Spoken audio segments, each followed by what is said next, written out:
We're going to look at a proposal, okay? I'm of a mind you guys will know more about this than I did. I heard about this, but in a super cursory way, like. So yeah. So if you will, I sent you 2 emails, just as I always do. Pull one of those up. What I am going to tell you, just to like prepare you a little bit, what we're looking at. I imagine most of you know about it. There's a lot of backstory that you may not need, but I appreciate it because I did. Anyway, what we are most focused on, right, today, we're trying to move from proposal and whatever it's about, whatever information we have, to, well, how do we start talking about this as a paper? How do we move into that area? That's the goal. So, I guess all I really want from you, I mean, not everybody will know about this thing. Maybe you're closer to me in that respect.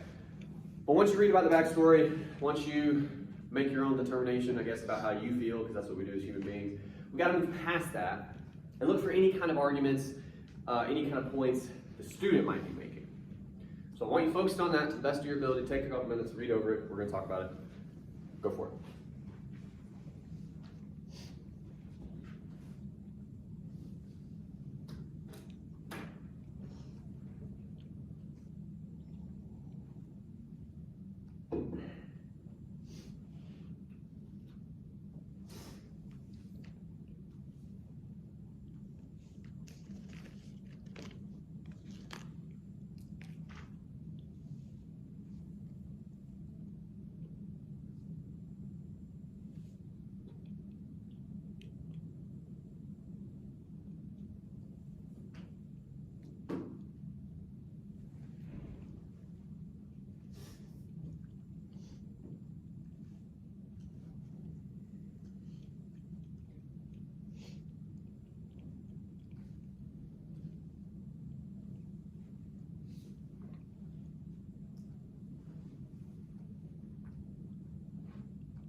Do you need more time? Yeah, go to. Oh, you can take a minute.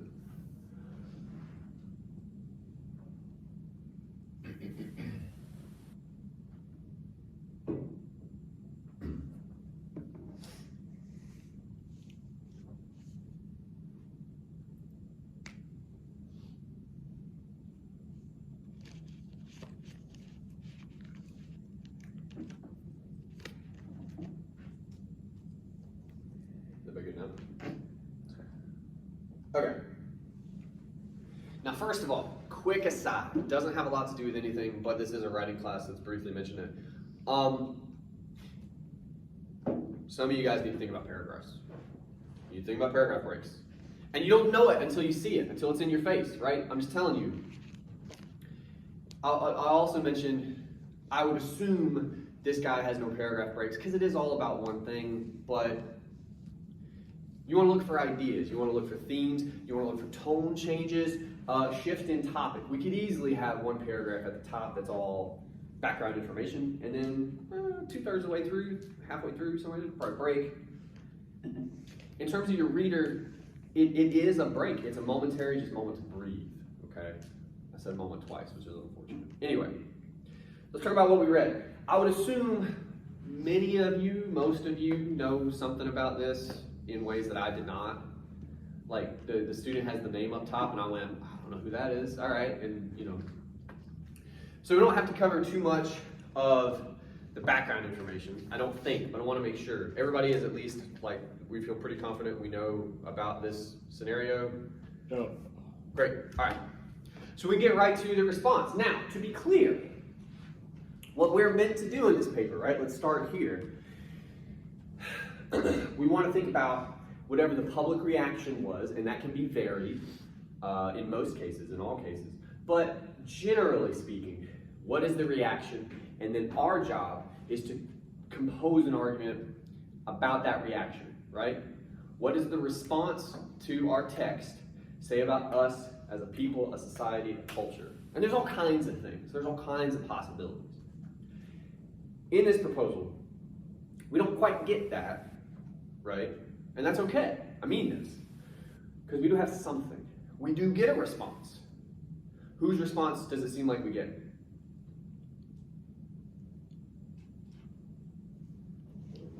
The students. Yeah. Now, again, I'm going to lean on you guys a little bit here. I don't know. I've never heard of these people. Never heard of these people, okay? And it's not for me, so that's fine. But I'm just saying, I'm a little bit out of my depth here. So I'm honestly asking, based upon the, last 5, 6 sentences, however many it is, of the student's response, do you feel like, generally speaking, that's kind of the public reaction in some way, shape, or form? Because if it is, we got something. Yeah. I think so. I think so. Is it, you guys, general apathy? Great. All right. Well, let's sum that up if we could. If you look at those last couple sentences, that's what we're going to have to make an argument about. That's what we're going to have to think about. How would you sum that up? Another way to think of it, because that's what I've done on my notes, there are some choice sentences, even some choice phrases in how they talk about this. I hate to even put it in these words, but this cheating scandal, I guess, is how we would describe it. Mm-hmm. If you can direct yourself toward the bottom of the page here, can you pick any out for us that can help us think about this a little bit more? How are we talking about it? The lowest thing a human could do is what they did to all the people that cared for them. It's very strong, It's super strong. Yeah. Incendiary, I would even say. That means fire. What about that? Let's start, because again, I'm a language guy, it's kind of my thing. Let's think about phrasing. The lowest thing you could do, the worst thing you could do, is to hurt someone you care about. Mm-hmm. Now, this is not what we're doing in the paper, but we're trying to get a handle on the position here. Is it? I'm curious. What do you guys think? Because you are part of the society world. We got one guy shaking his head. Why do you think so? Or not, I suppose. Huh? There are a plethora of more sensitive things that you can do. I can only, yeah, I can think of two. One I don't even want to mention because I have kids, but you get it. Yeah. But yeah, so even in the phrasing, I would contend at the very least, stabbing a person to death would be worse. Would be worse. Well, but worse. But what's interesting to me is I think most people, when pressed, would agree. Okay. So we're already admitting that on a siren. Yeah. Outstanding. We're admitting on a linguistic scale that maybe we're tending towards hyperbole just a little bit. Okay. Now, one thing that tells us is we don't, to be fair to the student, to be fair to the reaction they're trying to encapsulate, maybe we don't quite mean what we're saying. We might. Again, I'm not in the student's head, but on some level, there's a tonal thing going on here, okay? But what that also tells us, we could start to argue, is given the subject matter, perhaps we tend toward hyperbole. And at this stage, I have to ask if anyone even knows what hyperbole means. Yeah. It's like an exaggeration. It's an exaggeration. We all took senior lit. You had flashcards. Took what? Senior lit. Some bullshit class in high school where you did a presentation. Hyperbole, exaggeration. Wild exaggeration. Let's start there. Why do you think we're given for hyperbole in this case. Because it's quick. It's like a switch flips. As soon as we get all the background information, it gets hot real fast. Why do you guys think that is? We're trying on arguments at this stage. We're just kind of kicking some stuff around. What do you think? Why do we care so much? You know? Because it's or a Well, that would tell me, I mean, I would think we wouldn't care as much, right? well, that's- Like if it happened to you, I would get it. yeah. But these are some dudes named the Try Guys, which already I'm like, that doesn't sound real, right? Like it, right? It don't sound like people. Yeah, go ahead. It's kind of like what we've been looking at in other things, like Yeah. the whole public shaming bit. Like everybody holds these celebrities to a much higher standard. Okay, yeah, well, yeah, we have this one idea of the celebrity status, right?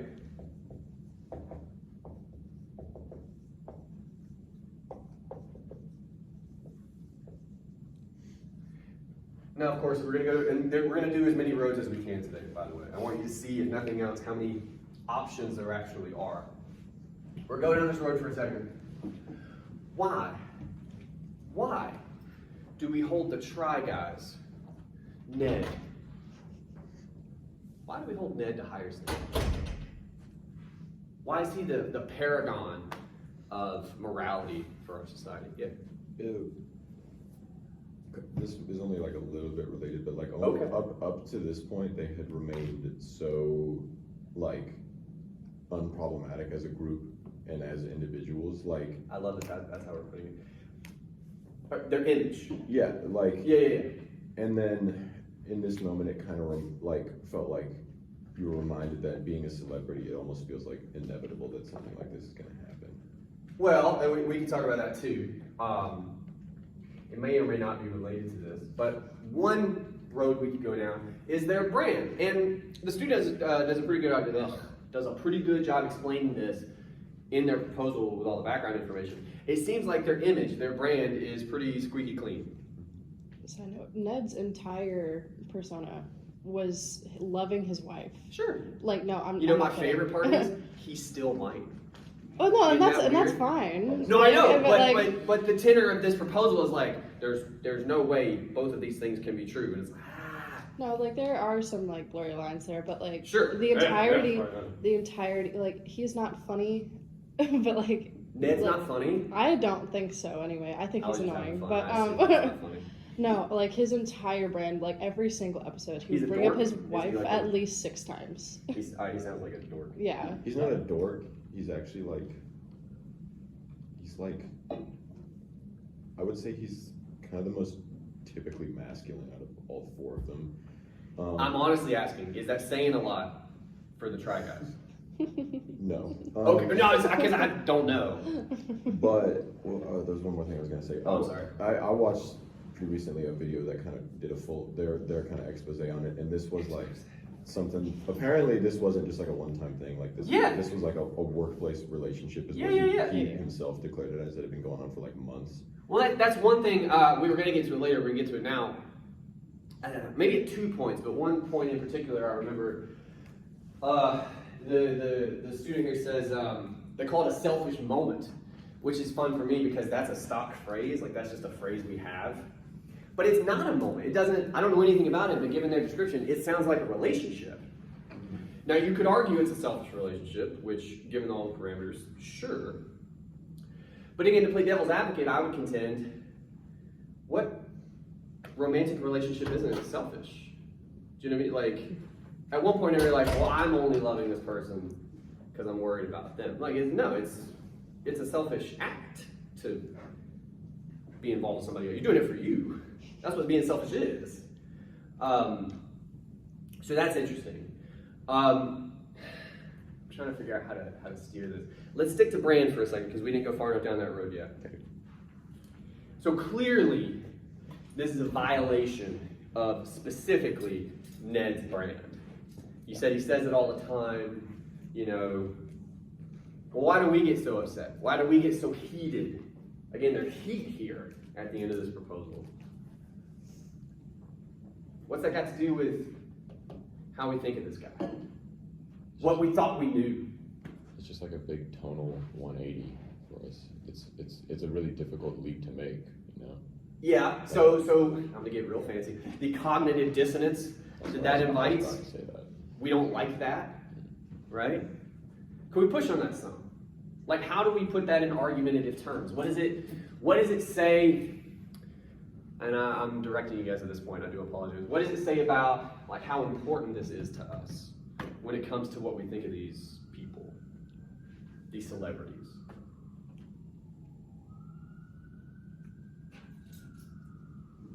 Their brand is kind of the mold of what we, like how, the brand is kind of how we have to like them, right? It's like what, they build themselves up to fit this sort of brand, and that's Yeah. what people are attracted to, so once they lose that, or it's tarnished, Yeah. then you kind of have to not like them, right? Because we've already geared ourselves to like the brand they're there. Okay, well, I want to push on one word you're using in particular, liking. Because again, you can like all kinds of brands. I'm trying to think if I like any particular brands. I'm sure I do. Oh, I was going to talk to you about poetry. I'm not going to do that. Some of you have a thing called brand loyalty. You know, you like certain shoes or certain clothes or whatever. And why is that? Well, I mean, most of the time, it's because they have some kind of an image. There's some kind of an association with a certain jacket or a certain logo, right? Like, we know these things. It's really easy, for the most part, for products to stick to that because they're things. You know, I really like this certain kind of lamp, right? It's a thing. It's a thing. It's hard for a thing to disappoint you on a brand level. But these are people. They're not things. We would like to tell ourselves. But the point you're kind of making here is, you said like 7 times, we like them. And I think because there's this weird gray area between lamp and humanity, right? That are falling under this umbrella, we tend more toward the humanity, right? We don't just like them like we would like a jacket. We like them like we would like a person. We have a word for that. No, What that's is not that? even- No, never, Oh. that's not even the right word. Friend. There we go. They're friends. Or at the very least, people we admire, right? Again, I would hope you don't admire jackets. You don't like. But like people, you can admire. You're like, I really like how, I'm going to go ahead and say creepily into his wife this guy is. Red flag, by the way. If a dude tells you he loves his wife like 6 times an episode, there's probably something going on. But what we're kind of saying here is, this is a very old relationship. We've had brand loyalty forever. But now it's been extended to human beings, and things get murky as a result, right?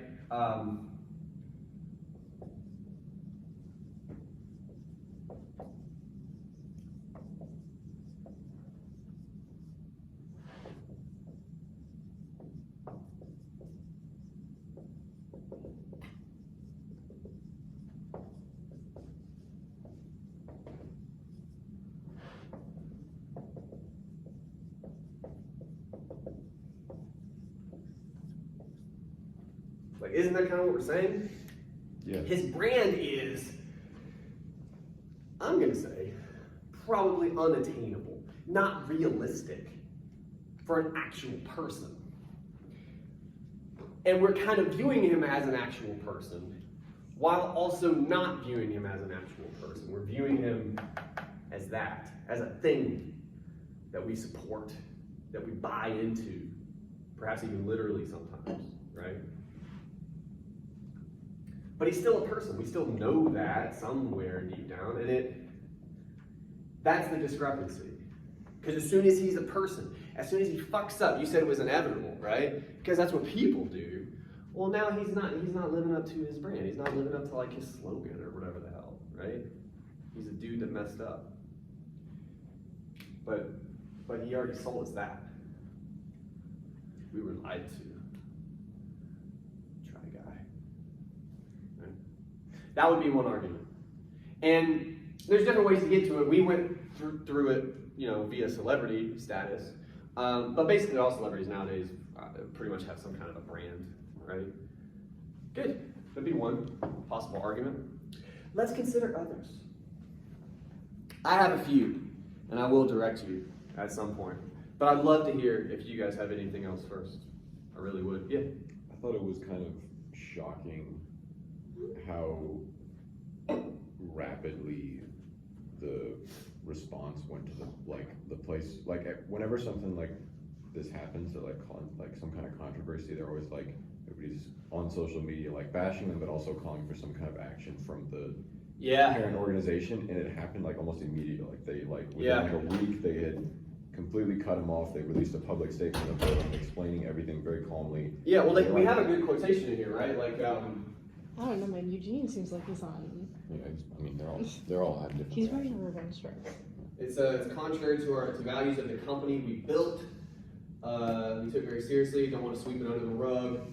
It's not who we are. It's not what we stand for. Right, and like that's usually It's what very strong language. that's like usually what you want. You're like, oh, you don't want them to minimize it or whatever, but it happened so fast. It was like almost kind of jarring. You're like, wow, like they like kind of balled hard on that and like did what they needed to do like really rapidly, which is like contrary to most like wishy-washy corporate scandals where it takes like freaking years for. Well, I mean, on some level, it's got to be easier because I would imagine it says it's like 20 people or something, so it's much smaller. Yeah. It's like if a scandal happened in a Blockbuster or something. Right? But I mean, still, he's like I don't want to use the word like founding member, but like he's like literally like a quarter of the like operational head of the company, so it's pretty difficult.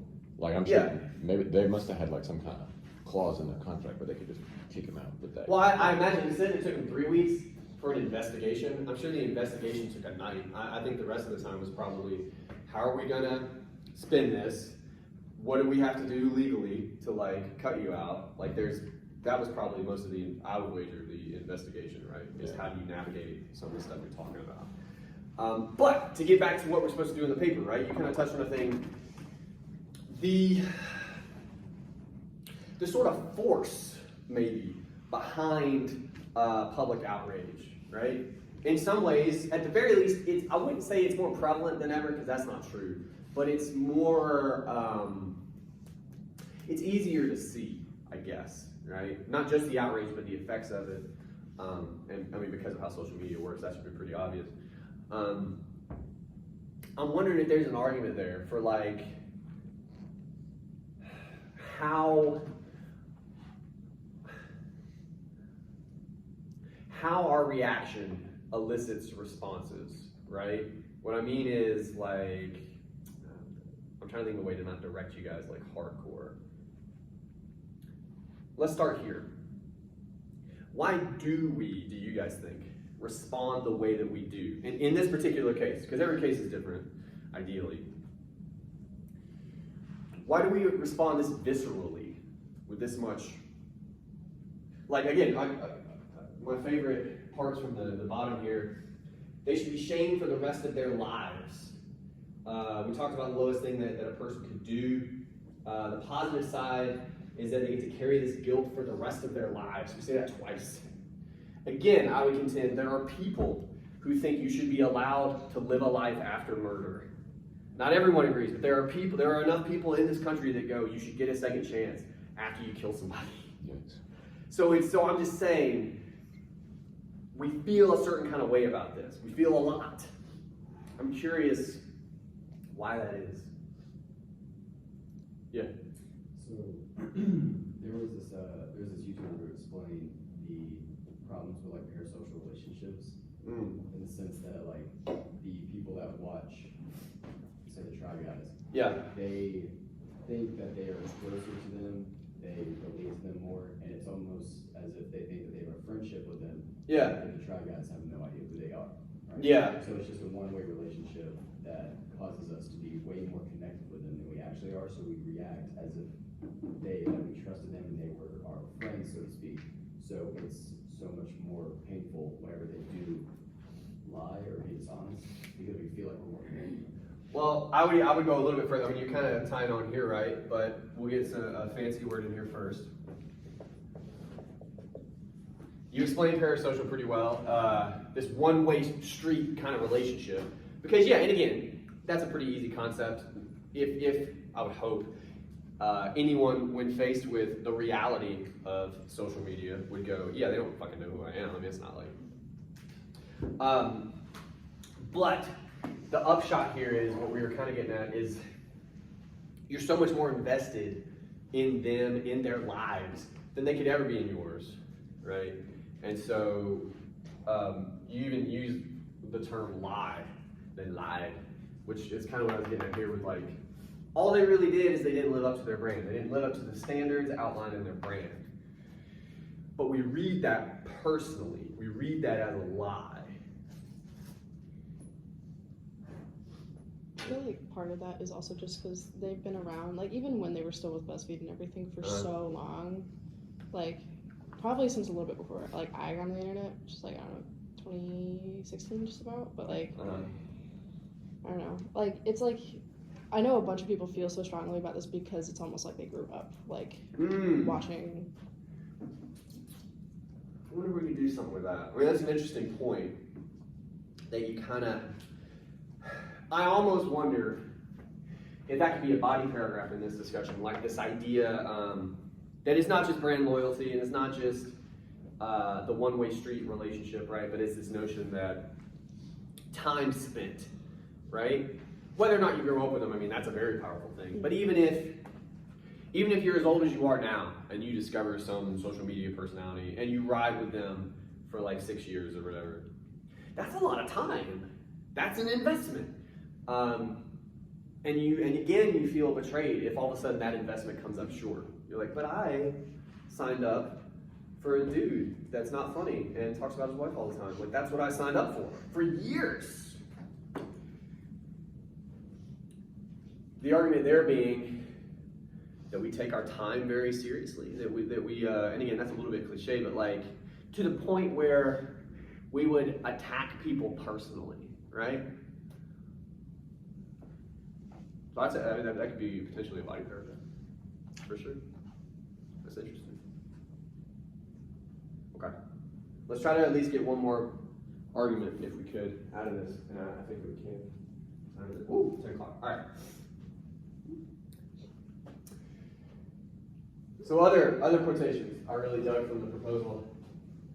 This one's a little, it's, I guess, damn near centered. I gotta find it real quick. They talk about a 3-week investigation. I think it's right before that.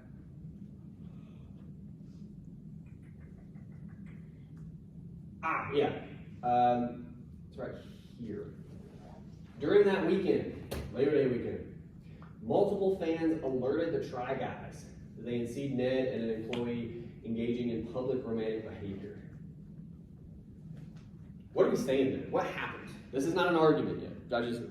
What are we actually saying happened in this moment? Everyone's tweeting. Who? Everyone's tweeting at Try Guys. Strangers Yeah. saw this guy out and reported on his life to other people that know him. That's what happened. That's, to me, troubling. It's troubling. Now look, again, there's plenty to, like, we could go down that road again, but what is it other than he's disappointed us given his brand, okay, because we've talked about that a lot. Why else might we try to argue these strangers are reporting on this guy's life? Why are they motivated to do that, do you think? There's a couple possibilities.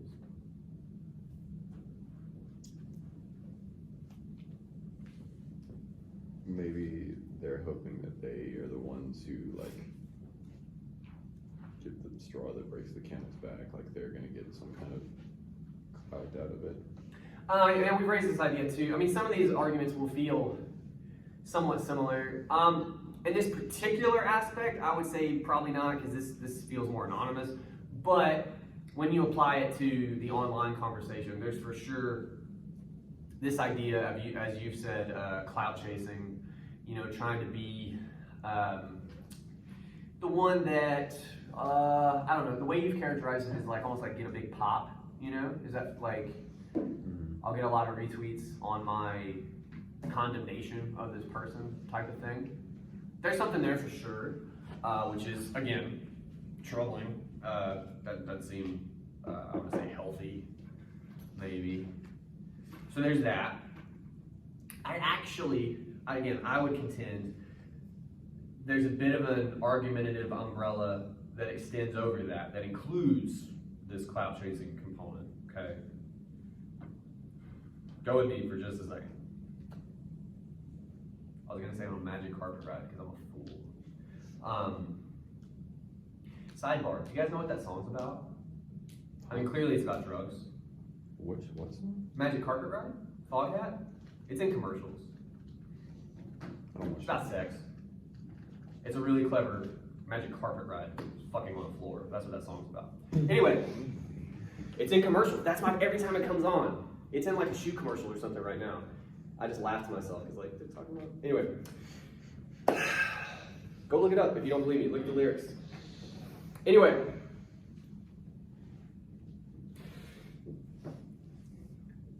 They should be shamed for the rest of their lives.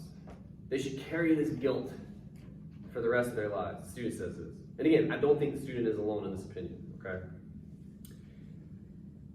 We have actually, weirdly, just a little bit, touched upon these ideas already with John Oliver when we talked about that episode. And he may have tangentially, covered this, but he doesn't talk about it directly, okay?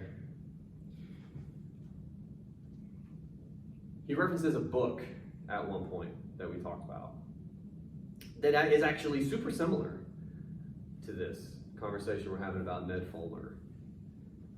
Does anybody remember what book that was? Scarlet Letter. Scarlet Letter. Now look, many of you maybe have been assigned it, or at the very least have heard of it, and this is me making myself feel better. Neither one of those things are true, but some of you are familiar with it. What's that book about? The embedded hypocrisy that goes along with public shaming, and that like the people who are pointing fingers they're not any better.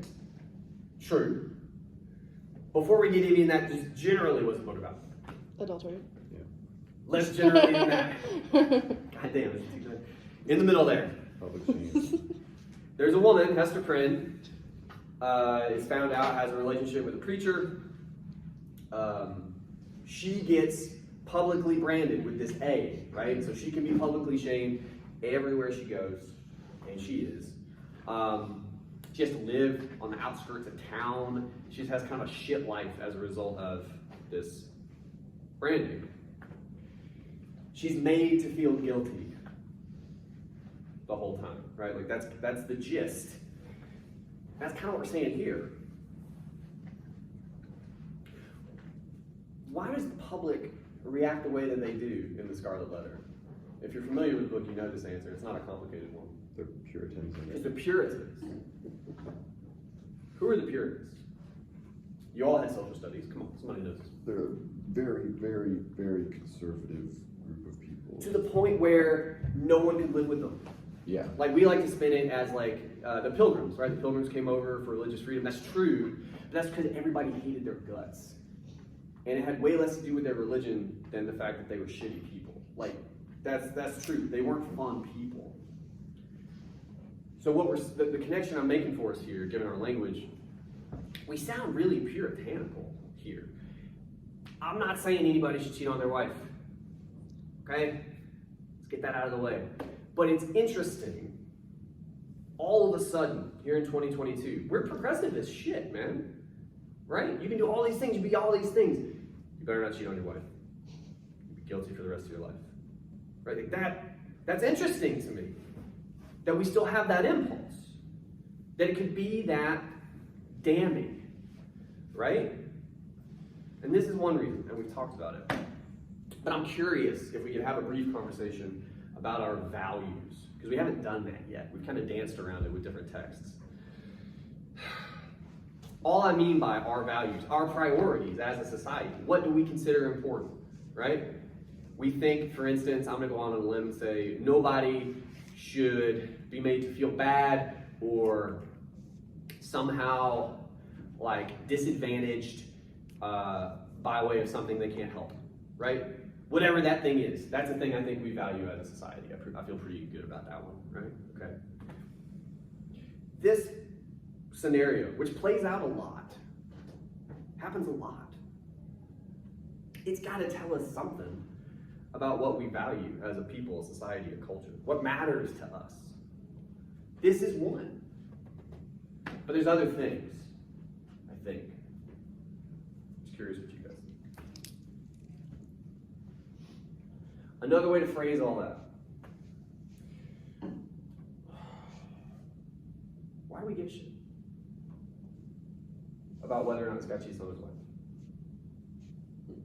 I'll give you a similar example. Maybe this will help. I've heard somebody mention this before. John Mulaney, my wife and I like him a lot. He's really funny.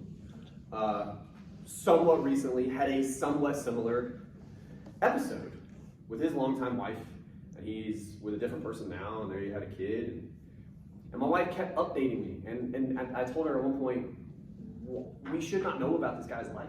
Like, it's not, because I'll put it this way, even if he's with a woman now that I think is in love with, and they have a kid, and that's great, it's not like the shit before that was fun. It's not like he was having a good time. It's not like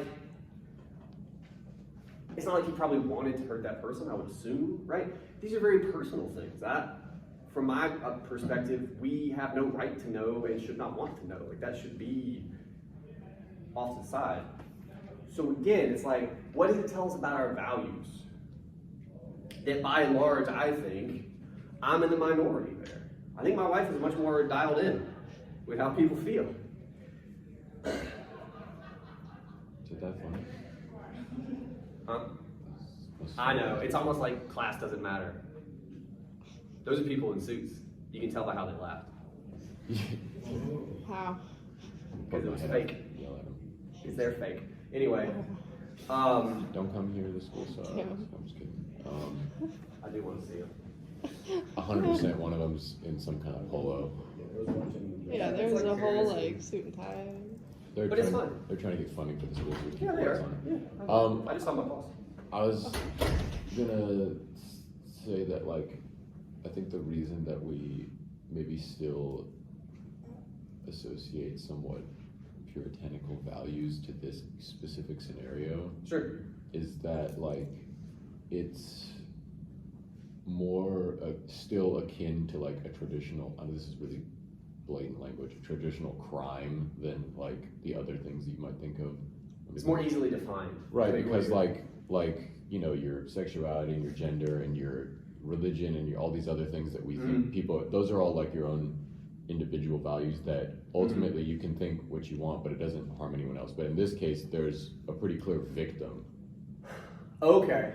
No, I think I follow you. Yeah. Well, I mean, there's a couple ways to understand that, but the central point that you're making, I think, is because, and please correct me if I'm like mischaracterizing your argument, because we have someone we can villainize, we do, Yeah, right?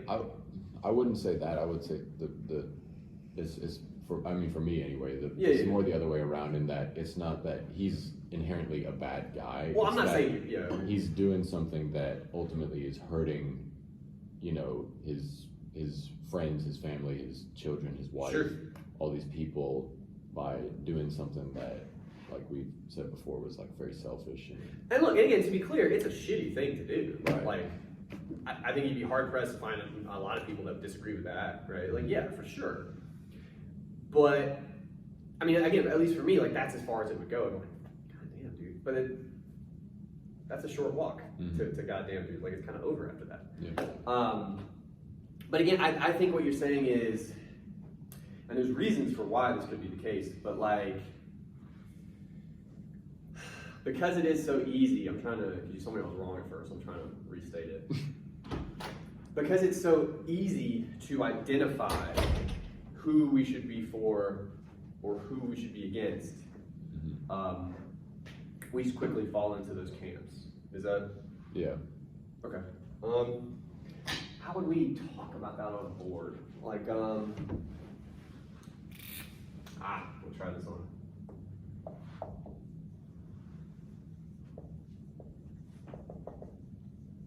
Wow. Is that a treble clef or a D? Huh? Is that a treble clef or a D? doing my best. All right. Clearly defined roles. I would hope you guys are somewhat familiar with this term. Like, what is a role, generally? It's like the, A part you play. Very well put. If you have an actor or an actress you like, good chance you like some of the roles they've played. It's a character. And again, the interesting part, we're going to get to this, these are real people with real lives. right. But in all the ways we've talked about, sort of online representation, what you can know about a person as opposed to what you think you know about a person, right? I'm kind of suggesting, given what you gave us, I still think generally Ned has fallen into the role of a villain, Mm-hmm. right? Whether or not you and I agree that he should, like, that's where he's at. Yeah. And as soon as he's in that place, well, now we can dunk on this guy. Like, he's evil. He's got the A. And from there, the question would be,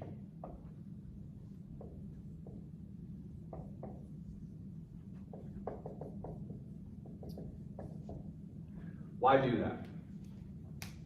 There's a couple possibilities, I think.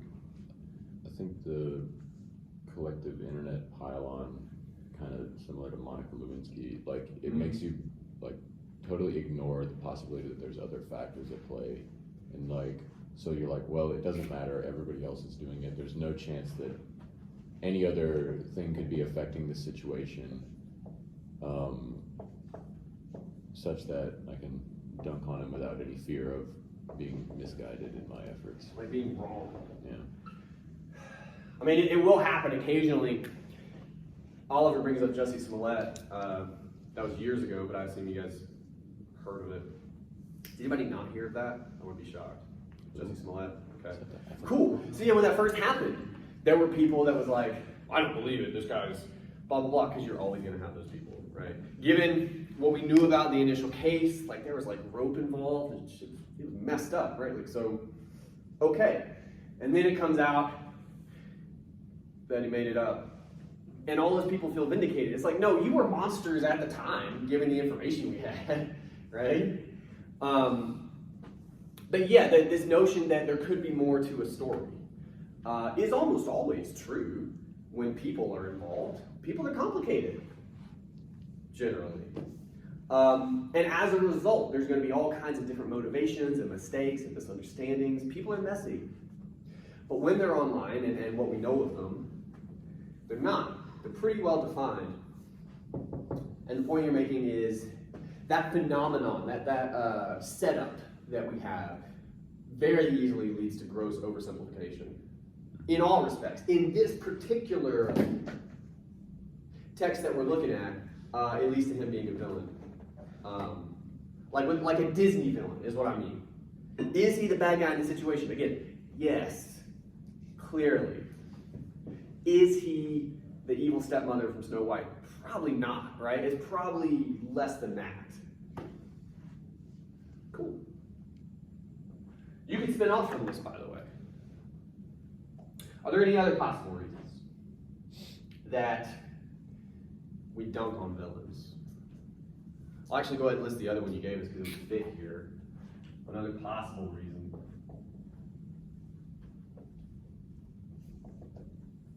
You know, sort of lift ourselves up as we lower other people. Like that's always a thing, you know, so okay. Are there any other possibilities? Any other reasons? Given the particular characteristics of this episode, right? Given the fact that he seemed like this, you push back on dork, even though it's just hard for me to hear a guy with a name like Ned and not go, he's a nerd, right?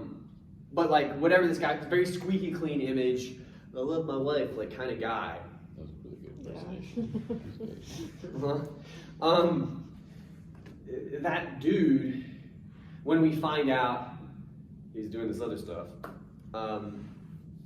why else might we very quickly go, oh, you're a monster? Like, that's how we're talking about him.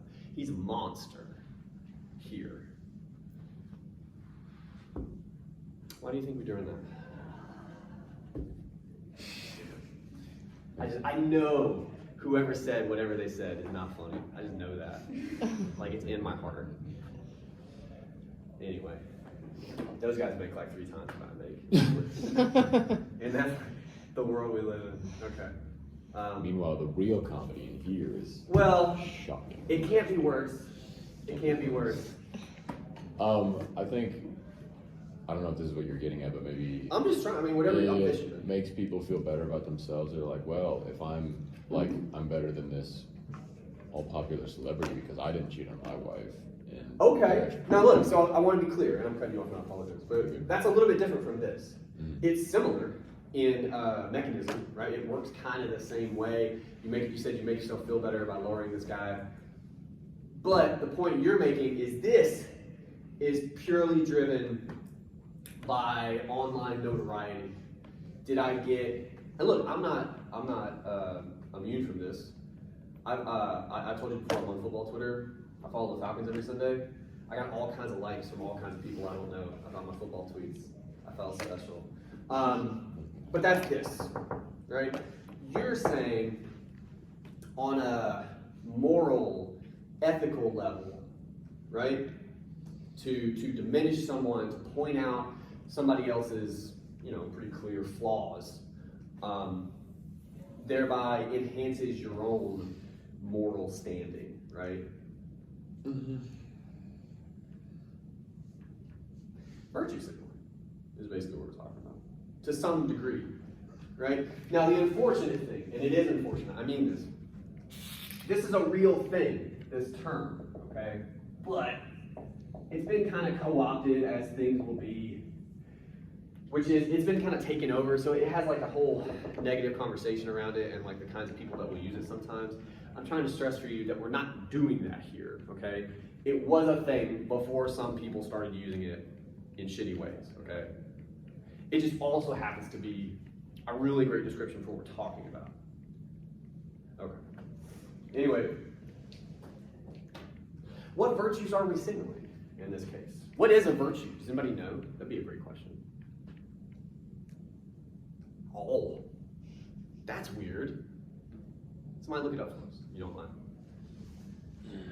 There's enough technology to put us all on the moon in this room. Behavior showing high moral standards. Do I know? Behavior showing high moral standards. Behavior showing high moral standards. And usually when you make it singular, a virtue is like a particular aspect of that high moral standard. To say you were virtuous would be like all of it, right? But like you do this one thing, and that makes you like a great person, basically. What virtue might we be signaling in this case? If we could try to define it. What do you guys think? Ned cheated on his wife. He's a monster. Therefore, the virtue I'm telling you I exhibit would be what? Huh? Loyalty? That's a good one.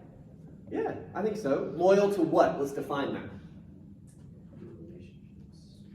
I would get more specific than that. The standard that you should, it's actually, no, that was kind of circuitous. Anyway, never mind.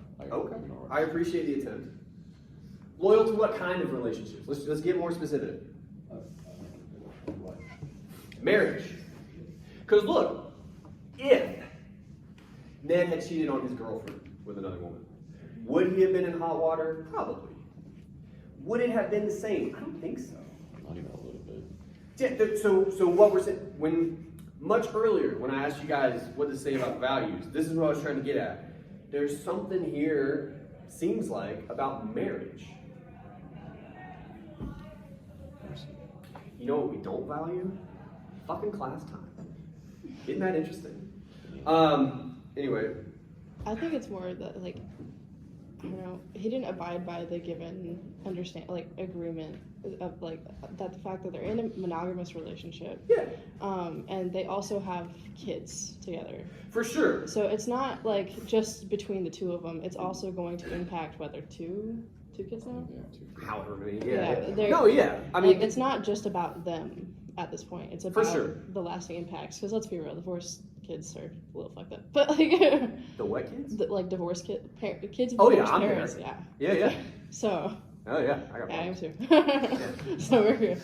Okay. Well, no, but like what I'm saying, like that's fair, and for sure, especially when kids are involved, like it's way more messed up. Mhm. But I mean, to be fair to the proposal, we bring them up once. Yeah. Like, so I'm not saying they can't be part of the conversation, but it at least seems like, given how it's presented, they're more or less not, right? So all I'm saying is, even before we get to considering the kids, which would make it worse, it's already super bad, right? In terms of it being a marriage as opposed to, like, if they were dating for 5 years, I mean, it still wouldn't be like as soon as they get the ring, like, oh, that's a big deal. Why do you think? Because look, like to play devil's advocate, that's half my job. It's just to push on you guys and have you think about this stuff. To get this, I stood in a weird courtroom in a backwoods Alabama town, and an 1,000,000-year-old woman had me recite a thing to my wife, and then she did the same thing.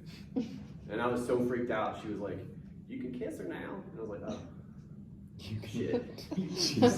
I was so, dude, the whole time. Look, I'm telling you, the enormity of what I was doing. I'm trying to convey, like, I think this is part of the conversation. The hugeness of what I was committing to was hitting me. I thought it had hit me before. On the way there, especially, I was like, what the fuck? But we get there, and we're, right there, and I'm just like, oh. And I'm just reading the map. It's legit, like, I put her name in a couple blanks, and I'm reading it, and I'm like, oh my God. And she's a beautiful woman, and she's way better than I should ever do. So, like, there should be, it's like, I won, all right, cool. But it wasn't like that, right? It's a weight, almost, right? Why, do you think? I'm not saying this is easy, but this is where argument lies. Why is it just the one thing she just gave me that, look, it comes off? Why do you think? What is that?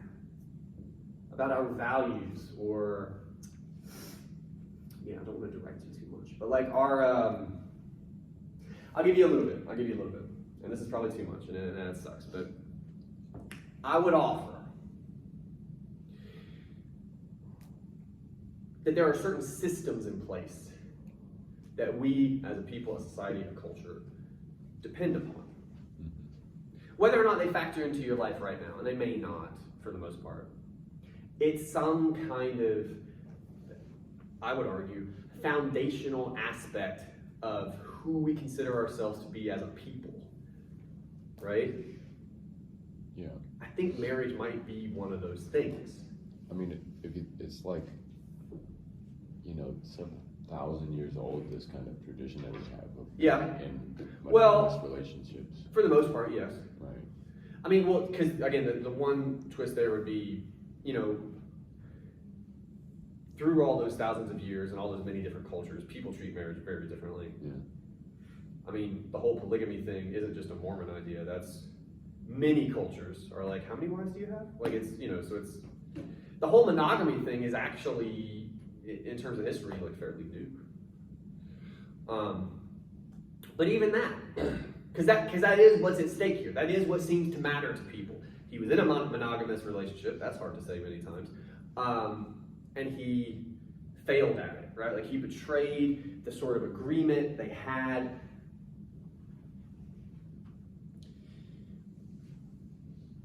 Why do we value that so much? Again, I'm not saying this is easy, but it's worth thinking about. As a people, a society, a culture, it seems to matter a lot. Why is that, do you think? There's a couple possibilities. I'll ask you guys here. I'll make it easier, because you guys are looking at me, you're looking through me. What time is it, by the way? Oh, 10:26. Sweet. What do you guys think of marriage? Part of this is just, I'm wildly curious. What do you guys, how do you conceive of it? I think it's a really weird social construct. Everything is. No, look, clothes, social construct, I mean, yes. for the most part. To me, it personally doesn't matter, but I know to a lot of people, Yeah. it's like their life goal. which is cool. My sister got married at 19 because Yeah. all growing up, she wanted to do it. It's what she was all about. Get married, have kids. She did both of those things. It was a mistake. Like most things you do when you're 19, by the way. Yes, ma'am. I feel like marriage is, you're still in a relationship. It's like your boyfriend and girlfriend, but you just have a more serious title. I mean, With like more responsibility. Oh, I'm sorry, I cut you off. What'd you say? With like, or some people, if you do like the prenup, then you have like this contract, and then you have like, y'all are starting to share money and da-da-da. Yeah, I mean, look, everything you said is true. But I mean, I cannot stress to you, at least in my lived experience, that whole like more serious title thing, like, again, I can't think of a better way to describe it than weight. The weight it carries when you're faced with it. Because I think I was more or less of that opinion for most of my life, right? And I didn't care. I was never gonna get married. It's not, things change. But, I don't know, man. I know not everyone would feel this, but I know a lot of people would. It's big. It's a big thing. Like, some people attach religion to it, other people don't, and even without that, it's a big thing to commit to in a way that, like, a boyfriend or a girlfriend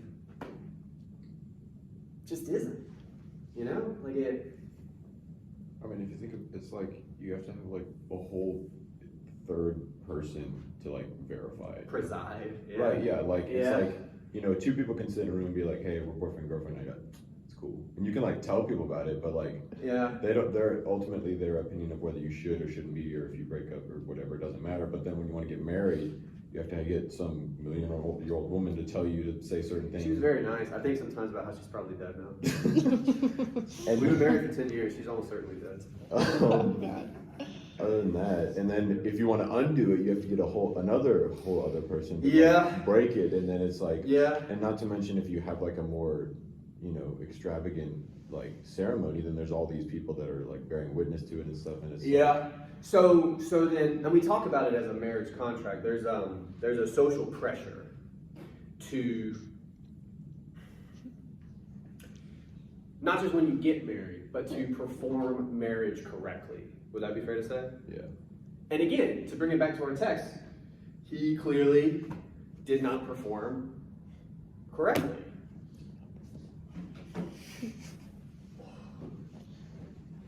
We still got to try to answer the question with a little bit of time we have left. Why do we care so much about that particular institution, right? Marriage. Whether you do on a personal level or not. Again, I think as a people, society, and culture, we do. It seems like we do, right? With this guy. Why is that, do you think? What is marriage? This agreement between two people to come together and live together until one of them dies, right? What is that? Is it a good thing or a bad thing? We'll keep it super simple. Fucking weird. Huh? Oh, no, I said it's fucking weird. Ah. Why? Why is it weird?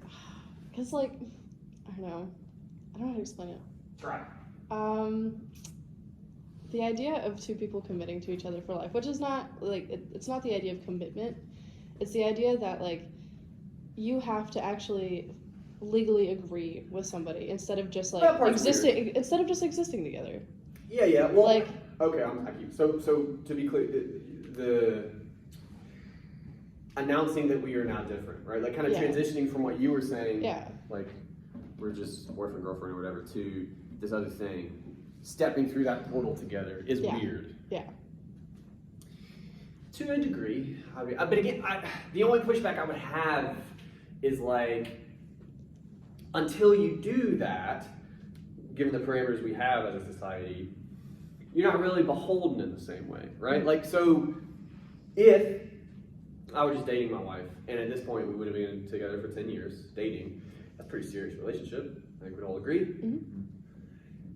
I would contend that if I cheated on her, like this guy, and we weren't married, it would get read differently. Would people still be very upset with me? Oh yeah, for sure. But this makes it different.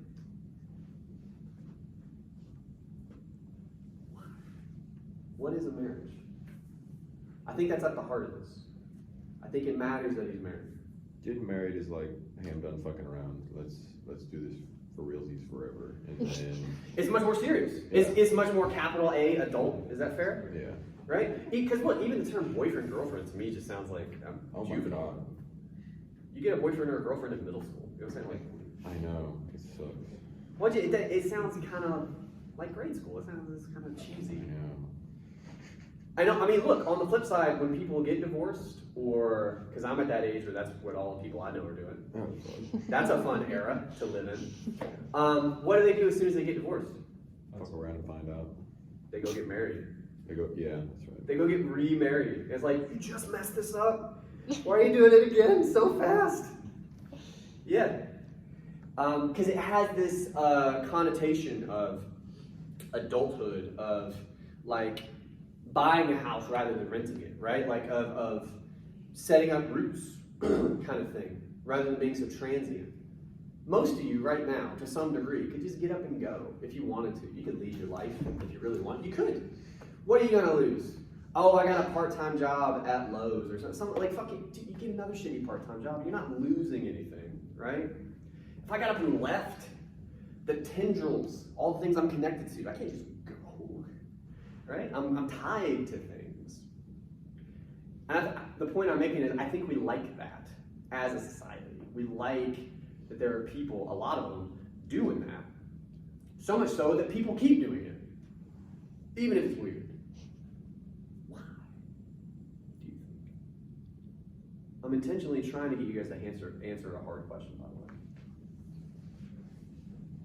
This idea of foundation, this idea of being tied to things, why do we like that so much that we keep doing it? You're not sure? You can think about it. Maybe you can tell me next time. The last little bit of time we have, I have thoughts on it, by the way, but I'm not going to give them to you. Anybody have any questions about the bibs that we're doing for next time? Some of you don't even know what that is. All right, there's a prompt on Coursed-In for the bibs, and I want you to understand this. There are a set of requirements on the prompt. It's like MLA citation, summary of your source, how you think you might use the source, 2 quotations from that source, a lot of stuff about the source. Anyway, that is 1 bib. You owe me 2 for next time. My advice would be whatever text you want to use, okay? You probably, to some degree, need a source that gives you background information. But I will say, most of you, whatever you're doing, anything you find, any article, any whatever you find is going to have background information. So you don't strictly need something to give you the play-by-play, is my point, okay? Mostly what you want to look for, and I'm stressing this, arguments. Just like we had at the bottom of this proposal, I would put money on that argument, maybe in slightly different words, but that feeling will be represented in articles about Ned Fulmer, right? You can find it. That would be one I would pull, I would write a bib on it. And if I have that argument, I can find related arguments that are similar but somehow different. That's one avenue you can go down. You can also try, sometimes it happens, you can find counter arguments, or you can find totally other ideas that are making claims. That's the important part. You want to find people taking some kind of a position in some way, shape, or form. That is going to help you more than you know at this stage, okay?